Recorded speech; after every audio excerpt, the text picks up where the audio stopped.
সৎ পথে ফিরে আসার জন্য আমরা তাদেরকে আহ্বান জানাচ্ছি। কোরআনে আল্লাহ তাআলা বলেছেন, ওয়ালা তাআওয়ানু আলাল ইসমি ওয়াল উদওয়ান, তোমরা অন্যায়, অবৈধ এবং বাড়াবাড়ির কাজে পরস্পরকে সহযোগিতা করো না। আজকে আমাদের সরকার যেই পথে আগাচ্ছে ইসলামী ব্যাংকের ব্যাপারে আমরা এই নীতির ভিত্তিতে এটার প্রতিবাদ করছি। ইসলামী ব্যাংক বাংলাদেশের অত্যন্ত বলিষ্ঠ সম্ভাবনাময় ব্যাংক, যা বাংলাদেশের মানুষের ভবিষ্যৎ এবং বর্তমান তাদের আশা আকাঙ্ক্ষার প্রতীক। আসসালামু আলাইকুম ওয়া রাহমাতুল্লাহি ওয়া বারাকাতুহু। মাননীয় স্পিকার, আপনাকে ধন্যবাদ আমাকে কথা বলার সুযোগ দেওয়ার জন্য।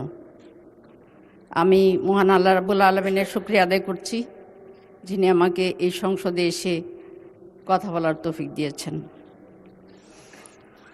মাননীয় স্পিকার, ইসলামী ব্যাংক বাংলাদেশের একটা অত্যন্ত বলিষ্ঠ সম্ভাবনাময় ব্যাংক, যা বাংলাদেশের মানুষের ভবিষ্যৎ এবং বর্তমান তাদের আশা আকাঙ্ক্ষার প্রতীক। এর যাত্রা শুরু হয়েছিল 1983 সালে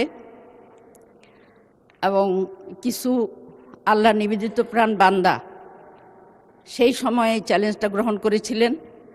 তারা এই সুদমুক্ত ইসলামী অর্থব্যবস্থা চালু করার নিয়তে এটা করেছেন এবং তারা সারা বিশ্বের মুসলিম কান্ট্রিগুলো ঘুরে তাদেরকে বিভিন্ন সরকারকে মোটিভেট করে তারা এখানে ইনভেস্ট করার ব্যবস্থা করেছেন। তারা এখন আল্লাহর দরবারে চলে গিয়েছেন, কিন্তু তারা যে সফল উদ্যোগটা নিয়েছিলেন সেটা মহিরু আকার ধারণ করেছে। বর্তমানে বাংলাদেশে ইসলামী ব্যাংকের 3 কোটির বেশি গ্রাহক রয়েছে এবং 80 লক্ষ উদ্যোক্তা রয়েছে। তো একটা ব্যাংক দেশের জন্য রক্তপ্রবাহের কাজ করে। শরীরের রক্তপ্রবাহের কাজ যেমন শিরা উপশিরার কাজ, ঠিক তেমনি ব্যাংকের মাধ্যমে একটা সমাজে রক্তপ্রবাহ হয়।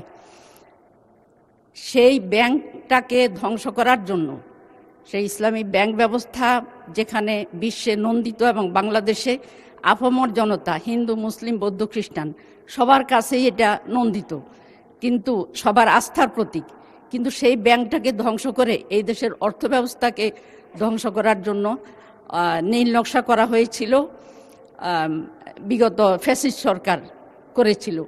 কিন্তু সেই ফ্যাসিস্ট আমল চলে গিয়েছে। তারপরে ব্যাংকটা যখন ঘুরে দাঁড়ানোর চেষ্টা করছে, তখন শুরু হয়েছে আরেকটা নতুন ষড়যন্ত্র।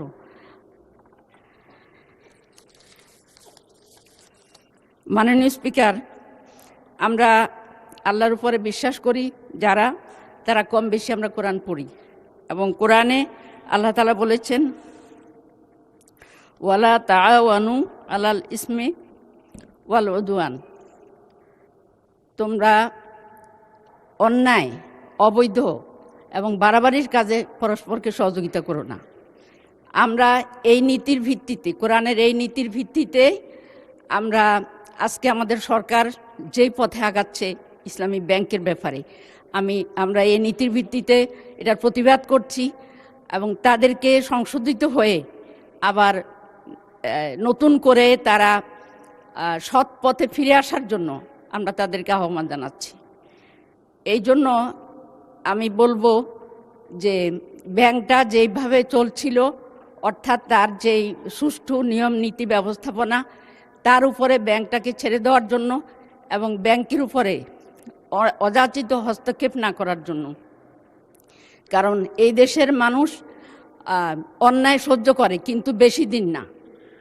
এই দেশের মানুষ প্রতিবাদ করতে জানে এবং সেই প্রতিবাদটা তারা দেখিয়ে দিয়েছে 24 অগাস্টে। এখন যদি ইসলামী ব্যাংককে তার পথে চলতে দেওয়া হয় এবং তার যেই নীতিমালা রয়েছে সেই নীতিমালার ভিত্তিতে যদি পরিচালিত হয়, তাহলে দেশ যেমন রক্ষা পাবে, জাতি উন্নত হবে এবং সরকারও রক্ষা পাবে। এই জন্য আমি সরকারের সুমতির আবেদন করছি, সুমতি আকর্ষণ করছি। তো আল্লাহ তাআলা আমাদের সবাইকে সঠিক পথে পরিচালিত হওয়ার তৌফিক দান করুন, এই বলে আমি আমার বক্তব্য শেষ করছি।